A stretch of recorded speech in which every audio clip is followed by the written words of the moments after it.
Chris. This seems to make perfect sense to me as a doctor. Yes. Because the patient comes in with a diagnosis, you have protocols or a guideline, but you change a little bit what you do according to the patient in front of you. Is that a good analogy? No. Yeah. So, in this context, is the patient in front of me the score? Yeah. Yeah. So you've got your diagnosis, Yeah. and there's a treatment is A, B, C, right? Yeah. And you could just, as a doctor, roll up and write, treat with A, B, C, and walk off. Yeah. Or you could have a chat with the patient and work out that they actually had bad treatment C last time and they're really nervous about it, so you think, well, okay, I can just change things a little bit, give you half a dose, and then they get one, and then they think they're a great doctor. Yeah. I think that's a pretty fair comparison. I suppose, which is the point I might get to finish this section, is that the clues, the things that you see here, actually give hints as to what's here. As Bye, congrats again. Well done. Give hints to things that you don't see and you have to ask about. So the sound language that is indicated by this rhythm and this time signature and these pitches also gives hints to me as to the kinds of tone dynamics articulation you could use. It doesn't say these are the only ones you use, but it does tell you you can't use happy ones because there's something intrinsically sad. So that's like saying the patient comes in and you can see there's like a limb missing or whatever, and then you have to ask more questions, and the missing limb or whatever gives hints, and you find out more information, then you're able to give a better prognosis or treatment plan or whatever. Good. Yeah. Jules. This might be a political point, but from a practical perspective, isn't it in the interests of, from purely like a learning point of view, to begin with the score first, and then if yes, the university institution is perhaps obsessed with the score, but like, can you really teach someone the expression, or is that more of a self-taught thing? Because in a chronological point of view, from my experience as violinist as well, although not nearly as good as you, you begin with the technique, and then the musical expression is like, okay, you've done all of it, now you change it. Because if you start at the beginning with the expression, then you lose all the other stuff, all the stuff that you need. Firstly, I've never wished to contend against that today, so I'm sorry if I came across that way. Secondly, I don't think that's necessarily right, but it's also not wrong. So something has to come first, always, because we are linear beings. It does make sense, like we have to learn to talk or walk before we can learn Shakespeare or ninja. You know, that we have to derive or establish a basic command of certain technical capacities first in terms of learning technique. In terms of learning the score, well, I mean, if you want to play the chaconne, you have to start here. If you don't want to play the chaconne, you don't have to start here. I would never say you shouldn't start at the score if you want to play the chaconne. So there's no contention there at all. Picasso said, learn the rules like a pro so you can break them like an artist. That's fair, and I think there's merit there. It's a bit of a truism, I think. It's impossible to disprove, except to my own anecdotal experience, which is that it's a hilarious story which may not be true. Beethoven's friend was Elitist, who invented the metronome, and he was one of the first people to receive this newfangled invention from his friend in Vienna, and he wrote back within a day saying, "This is an amazing invention, I can finally tell performers how to play my music." And then he wrote back 3 days later, could not be true, to say, "This is a piece of rubbish, it's broken, it doesn't even keep time with me in the second bar." Now what does this mean? He's not playing in time. He's not playing in time. So even he, Beethoven, who wanted to control, as per his first letter, what people do, and was so grateful to have a metronome that could give a number to the tempo, also was doing number 2, timing, in rhythm timing, differently to what he himself put on the page. So, but he still believed he could, or at least he tried to, and I just feel that, I mean, there's probably a PhD in it somewhere, and I haven't done the proper research. I can only speak, again, from empirical data of my own life, of 10 years or so, of doing this kind of stuff professionally or semi-professionally, but it does seem to me that there's a connection there. It's too much of a coincidence that there's no connection at all, and only correlation, between increasing reaches, and quite public reaches, sometimes very hubristic and open, explicit reaches of composers, like Beethoven, who would say there's only one Beethoven, you know, to a duke. There are many dukes in one Beethoven. Had huge egos.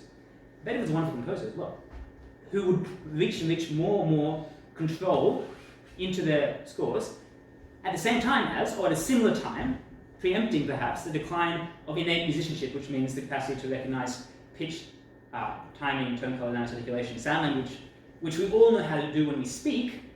Failing to recognize that as musicians also applies to making music. I think there's a correlation, a causative correlation. Nikki.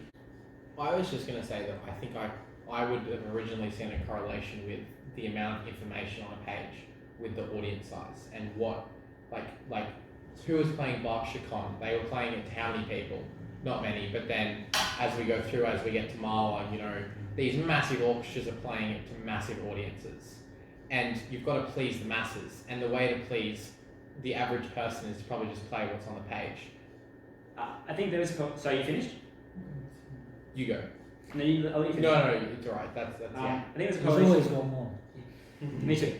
There is correlation between dictation, I suppose, and size.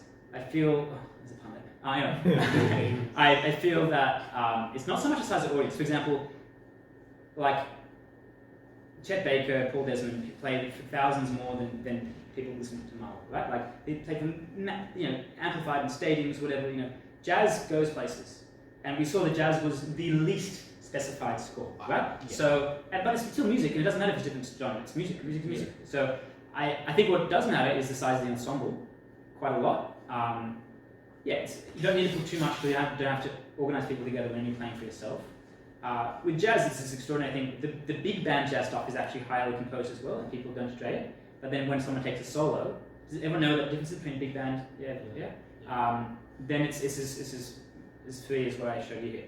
So I think it's about the number of people playing together and just the practicality, as I mentioned, of trying to get people to play together and not having the time for each individual person to be able to emote and to express and to conjure up their capacity to add on tone, dynamic articulation to pitch and timing that's been put on their score. That's the purpose of a conductor, actually, in an orchestra, is to be able to own that and to say, I have a vision of how this will all come together. But how much can the conductor do when they have only 6 hours to rehearse anyway? I mean, obviously we're not going to get there. I do have a lot more material to cover, but I have been mentioning harmony and tone color also. So what is an orchestra actually? It's the most extraordinary instrument because as a violinist, as you may have heard, when I have to make different tone colors, I have to be like a master of bow technique and of vibrato and the exact incremental placement by millimeters of bow on strings and the pressure and the speed and the angle and the pad of my finger to make the difference between like a strong and like there are subtleties that exist which don't even exist here. All you can do is get louder and softer. But it takes a lot of work and a lot of creativity and a lot of risk taking and a lot of not working as well. And still, like I can't make it sound like a cello, let alone an oboe or a harp or a timpani. I can imagine, but I'll never get there. Now, what does an orchestra have? It has how many instruments? 30? So, all the strings, all the winds, all the brass, all the percussion, plus, whatever. You can voices. So every single person can just input, send in their one sound, and still the tonal color variety that orchestra can produce is infinitely more than I will ever be able to produce on this violin, or even a string quartet will be able to produce, or anything smaller than an orchestra, basically. So that is the great strength of an orchestra, that in terms of tone color variation, plus dynamics, because it's much, much louder and can be very soft, because you can always have a single violin playing. Articulation, different kinds of the ways that brass hit versus timpani hits versus the piano hits versus the string, pitches together. I can't make a combined pitch sound, which is very different to a single pitch sound. I can't make a combined lush string sound, which is different to a single lush string sound. A whole bunch of things that I can't do tonally, etc. So the orchestra wins. Well, I don't know much about music, and I didn't want to get involved in an argument because I just get destroyed. But didn't, for example, Jacqueline Dupree put her musician's stamp on Elgar's Cello Concerto to the point where other people didn't want to perform it because they said she's done the definitive version, and it was something to do with having certain hardship in her life and so on. That people said that's why she could bring that to the thing. Yeah. Is So that it true? becomes really Because valuable. if that is true, well, then the musician does. Valuable point. Okay, so a few things to unpack there. Firstly, put the definitive stamp on is a thing that people love to say who don't play music or who are too scared to play music. like reviewers, CD reviewers, whatever. You know, people who don't make a point of it. Maybe that's unfair, but even I'm sure some soloists would say that because they recognize how successful she's been. But it's a fallacy, because again it relies upon the objectivity of music. This the way she played it and it sounds is the best. And I can't even match that because I'm not her, so I may as well give up now. If it's communicative, like she has communicated pain and anguish or torment or loss or grief, whatever it is in Elgar, unbelievably well, arguably, right? Good for her, I'm happy. Maybe I can try that to my own audience in my own way. Maybe I'll succeed more, maybe I won't. Maybe the way that she expresses grief doesn't work for some people. It doesn't, actually. Some people hate what she does. What's the difference? Like, it's much more free-for-all. There's much less binary winning and losing, a hierarchy placement in a context or in a space where one is communicating emotion, not making sounds. Again, so I feel to say that an inversion. I mean, who knows what someone who, and I'll now rebut this argument too, but someone, if we run the premise for the time being, who has suffered more hardship in their life than Jacqueline Dupre may come along now in India, right, or whatever, in Afghanistan, and play the cello more painfully than her. So who's to say that she's done it? I mean, this is just reductive thinking, which to me actually resonates. I'm not going to go into that now, but with certain issues with religious dogma that I find, whereby people say at some point we've reached the end of the road and nothing more can be added in terms of interpretation. My argument concerning first, but even to have this discussion, yes, it kind of proves the point that the musician does put their ego or whatever onto it. Well, this is about the Deborah thing. So I don't consider it to be ego, but I think what Alistair said was quite well said, in that ego indicates to me, okay, ego has two connotations. It can mean actually the Freudian whatever the hell, which just means the identity of self. Is that correct? Yeah, I haven't studied that. Or it can mean, look at me whipping it out, I'm still important, right? I disagree with the latter, obviously, because I don't want to consider myself to be someone like that. Maybe I am, you can correct me, I don't know. So I needed to be me, to have me resonate with the basic ingredients of pain and suffering or mourning, whatever, that Bach has put down here, so that I can then do all those things that make people feel moved. I have to be me, so I have to be ego, I have to be id, I have to be the identity of myself. If I strip that from myself, what is there left to resonate?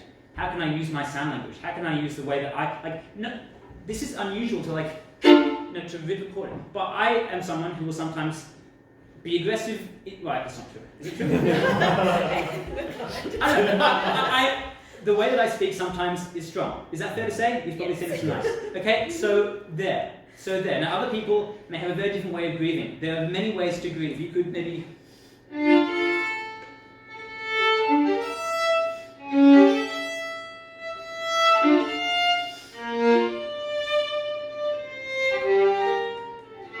There are a million ways, right? That's a different kind of grief. To me, this is the more like the denial and anger phase of grief. That perhaps is like 5 phases later, like the acceptance phase of grief. People in different spaces, people in different psychologies. I play this piece differently every time too, as well as people feeling differently. So the ego needs to be there, but not to put its stamp on it in order to resonate with it. But to Chris's point, I don't disagree at all, I completely agree, but to Chris's point, I think what you're talking about when the Jacqueline Dupre thing is, your mum makes cheesecake and no one's cheesecake will ever taste different. It'll be better, or that'll be your definitive cheesecake, even if it's made by everyone the same way. And we know that we don't know why necessarily one version of a piece can speak to someone in a way that nothing else will ever touch. And we know this on radio because people will call up and ask us to play, they only want that version. We can play another version of the piece and that won't satisfy. So, and we don't know, we don't really understand why that particular slight recipe speaks to them, as I say, in the way that becomes their singular. All we know is that, sorry Alex, so we know that Dupre did do these things. She did leave a stamp. It wasn't simply playing like the first version of the Chaconne that I played, it wasn't simply the notes. She took time, she had an extraordinary tone and depth and stuff, and she engaged with all this content, probably not realizing that she wasn't necessarily, because who thinks about it this way? No.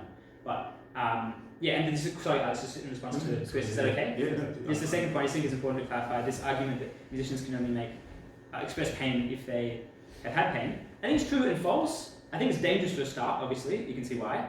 I suppose the true element is method acting, derived, that if one has a real experience that is in some way resonant with what one is performing, one then draws upon the real experience. I haven't told people this, but actually when I played this for my solo recital, my grandfather passed away quite recently, and I thought of that before I walked on stage. For example, maybe that helped, maybe it made no difference at all. But so that was like a very method acting-y kind of thing to do. Maybe that proves your point, but I don't think I'd suffer very much either. I mean, everyone at some point has to suffer that kind of loss, and I'm sure everyone here has probably suffered that loss themselves. So I think it is true, therefore, that reality does enable one to have more of a plethora or range, a buffet of experiences on which to draw when resonating with a score. But also, I think that undercuts the capacity of imagination. So much of it is a show, right? So much of it is a show. People go nuts when they go to a live concert.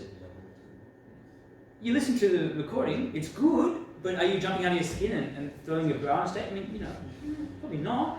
At home, maybe you are. Maybe because of the association. I want to say also with Nikki's point, you know, you hear one interpretation when you're at a formative point in your life and it sticks with you and you can't shake it. It's actually not because of the music itself or the prayer itself. It's because what happened parallel in your life was powerful. And then the music, actually, there's been studies, you might know this as a doctor, I'm sure someone else can correct me on the details, but music is the most effective way to bring memories back in, what is it?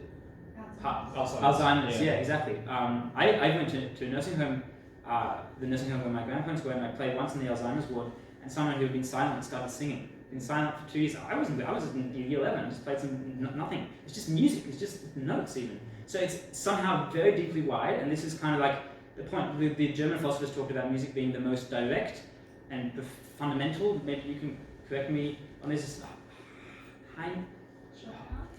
Maybe Schopenhauer, yeah. Of all the arts, which I agree. Which is why I would try to show you, like, you know, Star Wars without the music. I mean, it's kind of good that they've done an amazing job on the set, haven't they? And like the costumes and stuff, and the light, you know, the color grading and everything. But without the music, like the music is the real artistic element that goes, to me at least, straight. Now, obviously, people are different. My sister actually is not very much moved by music. She's moved more by art. She's an artist.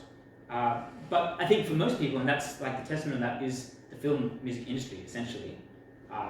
Find music incredibly moving, and so therefore it can link when one hears something in a certain moment to a moment in one's life which is powerful, and therefore vicariously becomes powerful. And therefore nothing can beat that, not because it's better objectively, because it's more significant subjectively. But if music is language, then there's got to be the possibility of conversation, and conversation is responsive.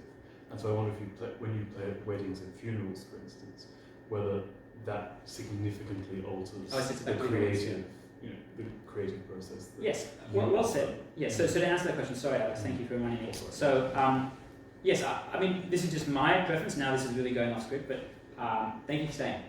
Oh, no. Good night. I don't consciously think of this, because I feel like that's kind of emotionally manipulative. Although, to be fair, that's what acting also, I suppose, in a way, is to deliberately try to extract emotions from an audience, but maybe the actors don't also think about the audience particularly. But what does happen if I'm playing at a wedding or at a funeral is that I'm affected by it, because I'm human, and I'd like to think I have some degree of EQ. So, will I play the same piece the same way at a wedding as at a funeral? No. Will I play the same piece at those contexts? Yeah. Also no, never. Never, right? Basically. So, with very few exceptions, like some slow, beautiful pieces sometimes brides like to walk down, also coffins can sometimes walk down too, as well. But I don't play in the same way because I'm affected by that, but typically also, and this is what I was saying, and was well said by whoever made that comment, I think Annie's kind of comment alluded to it, that there is inherent meaning here anyway. So pieces are chosen for that reason, and that is the way that one considers an audience, more perhaps than any other direct manipulative way. I suppose like when I'm playing for children, like at school shows and such, I suppose I do, and I'm not saying it's right, but this is just showing anecdotally, expand contrasts and play more physically, because I think it's harder for children always to wrap their heads around something that's abstract, as in without semantic content, because they're still developing. Is it the right thing? Maybe not. I think it is. It's really interesting. But comments? I just think that the thing is right, is that when people go, oh, you know, you're meant to play it this way, and the whole thing is, as you've already said, is how do you know what 300 years ago wrote that piece of music? How are we supposed to know what he actually meant? Well, that's yes. The whole point. That's what some people. There are two. Do you want me to answer the question, or was that a rhetorical question? I think we've had this discussion before, but Okay. yeah, go on if you want to. Two answers. One is you can say, I know because I know. That's like the That's sort of fucking bullshit. the Russian. Like I can play you this version. I know because I'm Yasha Heifetz and the four-string personality.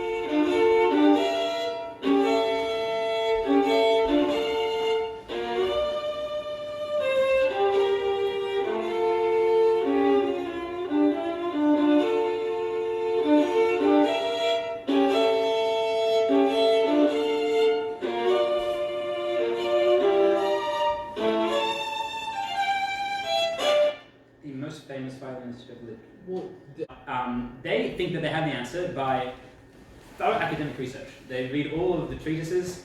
Bach himself didn't write treatises, but I think his son did. One of his sons, or maybe a few of his sons. Yep, and Mozart's father, and a whole bunch of people wrote treatises on how to play. And they think, oh, well, that tells me I have. And so, firstly, they think that words in German, written 300 years ago, can somehow communicate sound. Firstly, massive fallacy. But secondly, that's how Leopold Mozart wanted to play in his city at that time. Even if everyone in that city at that time played the way, doesn't mean that's how Bach wanted his Chaconne played in a different city, different time. Let alone, we don't even know if that's how Mozart's people, Leopold Mozart's people played, or even if he himself played that way. But they think they know, and it's this kind of false academic, almost pseudo-scientific, like historical, really, inquiry, whereby they can think they can find some objective truth. Oh, yes, sorry, so like pop music, singers, they choose what they want to do. They choose what forces. This is something the classical musicians don't do. They don't really get to choose what pieces they want to play.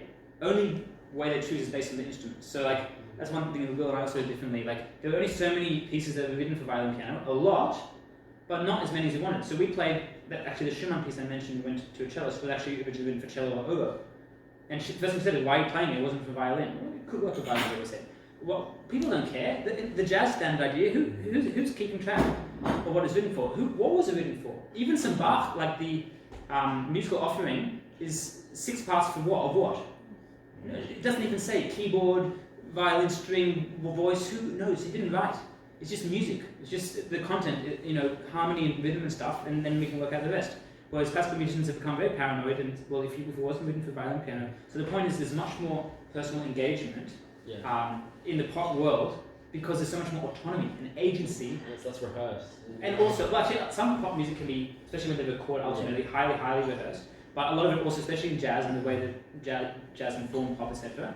And yes, certainly, anyway, the way that rehearsals run in the pop world is certainly more relaxed until you get to the high-end recording studios, and it's very tight. But the generative force of pop music is still personal expression. So the singer-songwriter still chooses which song out of the 100 that they've been given lyrics and melodies, whatever, to sing, like, or at least in consultation with their agents and their managers and whatever. And there's much more, and they only bring out 3 minutes every 3 months, right? If you're lucky to get that many, unless you drop an album, you drop 10, but that's every couple of years, whatever. It's not like symphony orchestras where you're not composing your music, but you're churning out 2 hours of music every week. It's just not, it's not a thoughtful activity. So I agree with pop is, and it's self-expression, and the lyrics also help. It's a big thing. Pop music is so little that it doesn't have lyrics, and lyrics are inevitably about love, basically, and that's a very personal thing. Yes, I don't think so. I mean, Bach was actually unpopular for a lot of his life because he didn't write in the style of the time to be. I mean, I'm not sure that's what I'm making there, but to be authentic is to one's present sense of self. I think, certainly in emotional content, that's kind of what Bach was doing, maybe in a small way, in not adhering to the new so-called galant classical styles that were coming up with his sons and such. There was a way he knew how to write, how to express, if he wanted to express, which sometimes he did, and sometimes also he didn't. He just had to chant music. It's also true. Not all music by Bach was great. A lot of it is.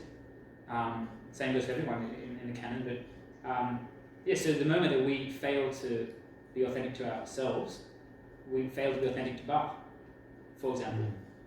In my opinion. I mean, that's a very metaphorical grand statement, but I think you've said it better than me. Yeah. No. Anything else? Lots. Yeah. Anyway, It's just a really I really like that. Yeah.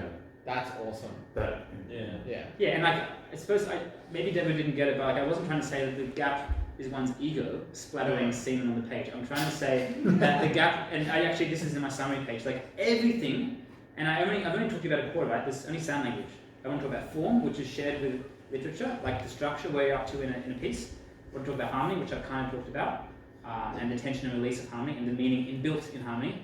I want to talk about dance, speech, song, tableau, which is the energy states of music we were talking about before.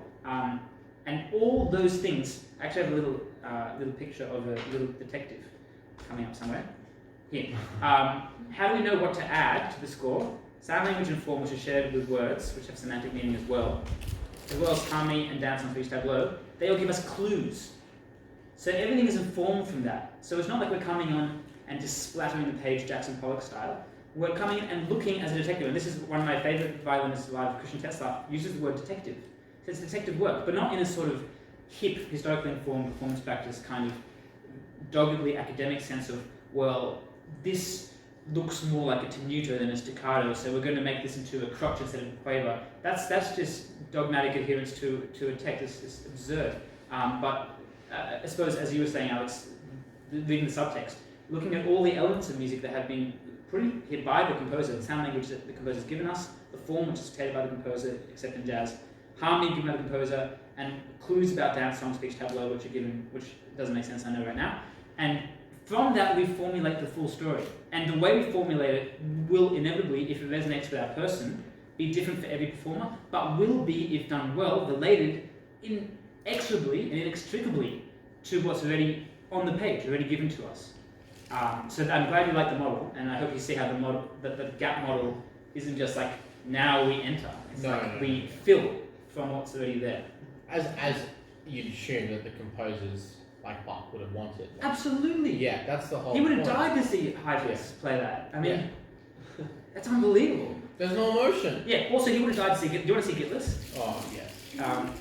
Gitless died last year, very sad. Anyway, it's a bit out of tune, so I'm just going to give you a warning. Otherwise, I recommend you close your eyes and just listen for a second. He was very old when he played it. It's not like Baroque tuning. It's just No, he's just a bit out of tune. It's actually opposite, it's sharp. Just listen.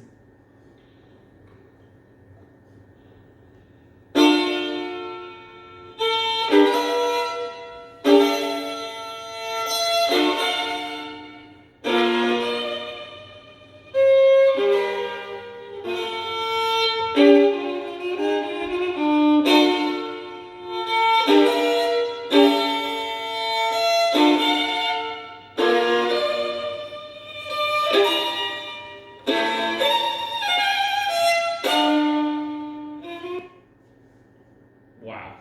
Yeah. Stabs. Absolutely. Yeah. So the whole thing, I mean, some things he does, like the thing with performers like Gitless is he's so idiosyncratic, the way he like shoves a vibrato on a note, or the way he hits, and it's a lot of his technical bass as well, that I kind of think that sometimes it's just a lucky coincidence because he does it also later in this piece and it's not always effective. But who am I to say? But I have to say, that whether it's all deliberate or whether it's a lucky happenstance, the way he plays that puts me in tears every time I hear it. And I've heard this now for 7 years. It's just, and it's like a different piece. Because historically as well, like that sort of elitist behaviour has always existed in the sort of Western classical music, societies and whatnot.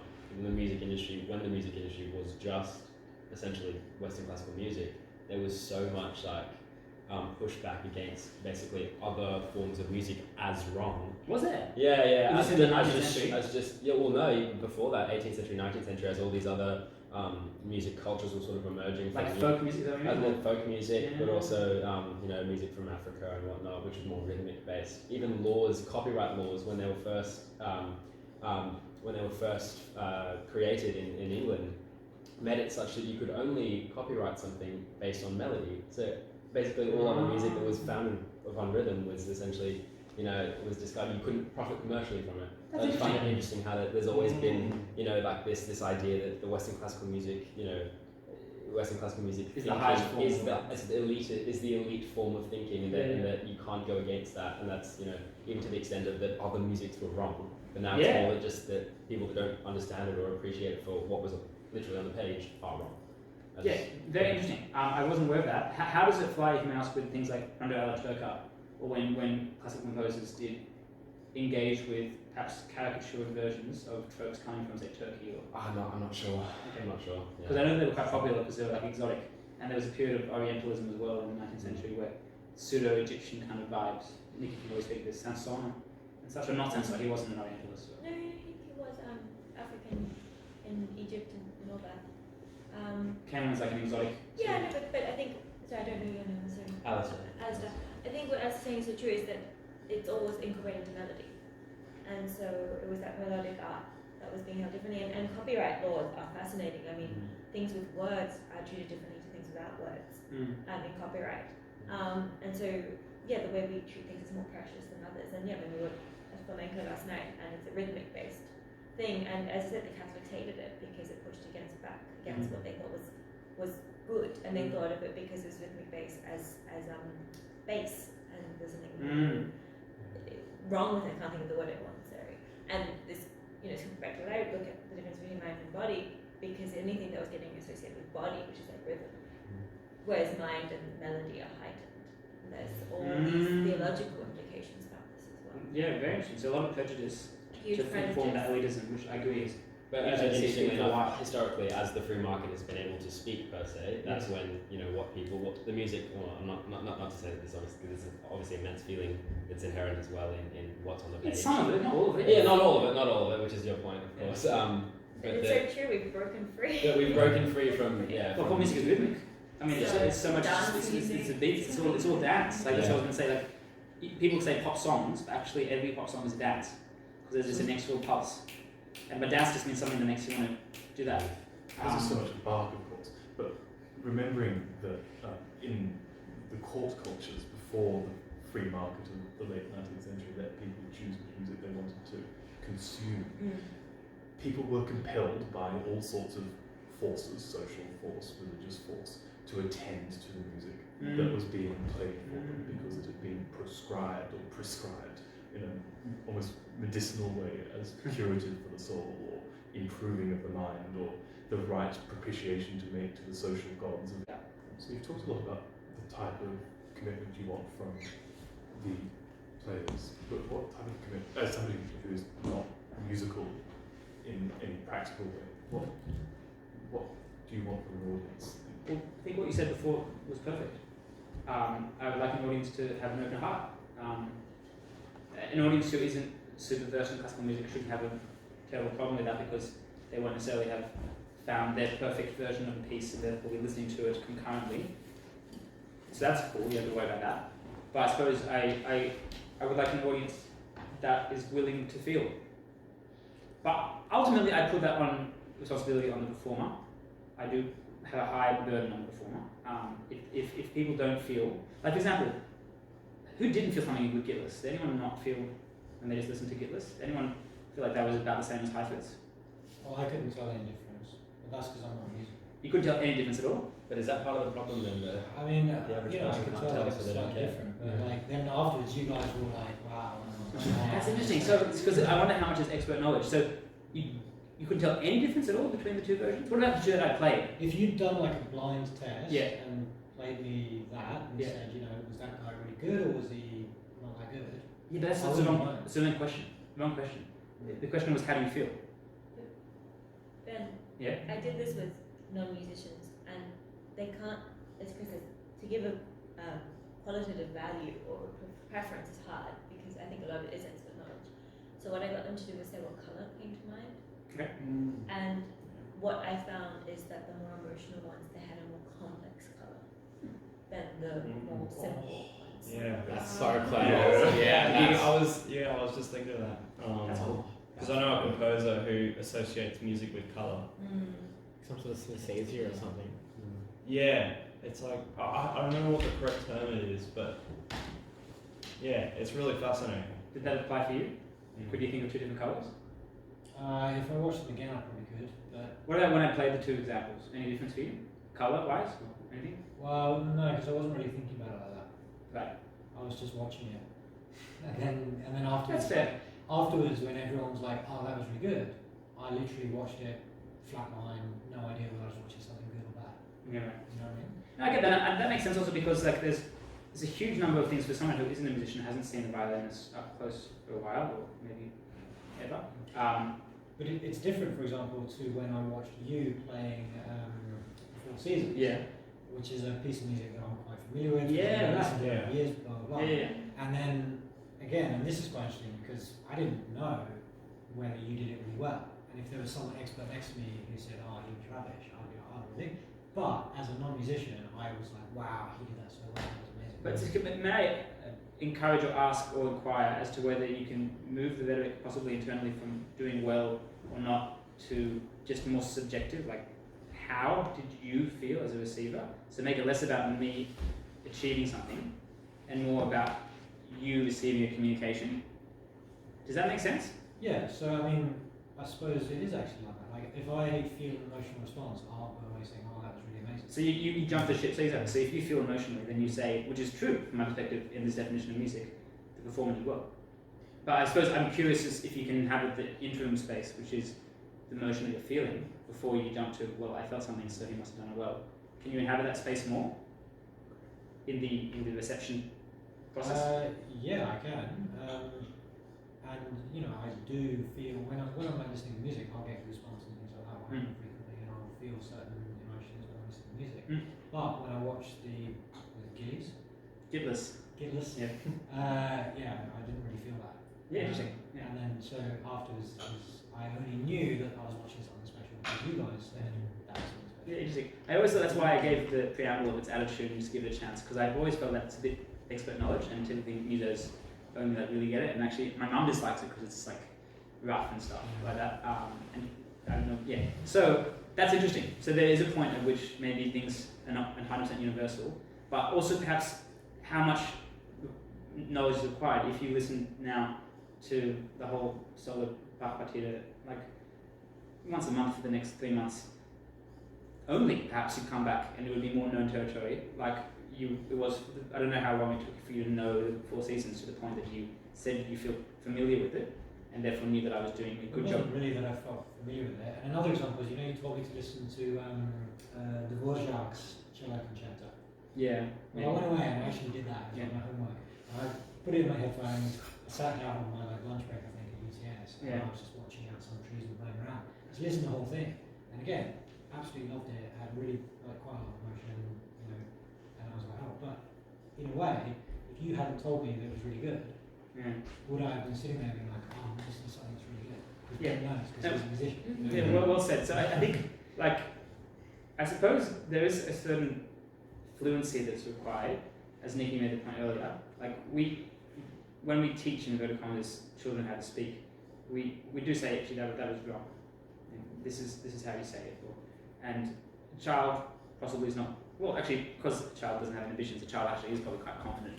But maybe children are always the most confident or most proficient orators, and you wouldn't ask a child's opinion on public speaking competitions necessarily either. Although I'm saying that children do naturally, at a certain point, maybe 7 was hyperbole, but you know, at a certain point, pre-teen have understood all inflection and everything, all this sound language stuff.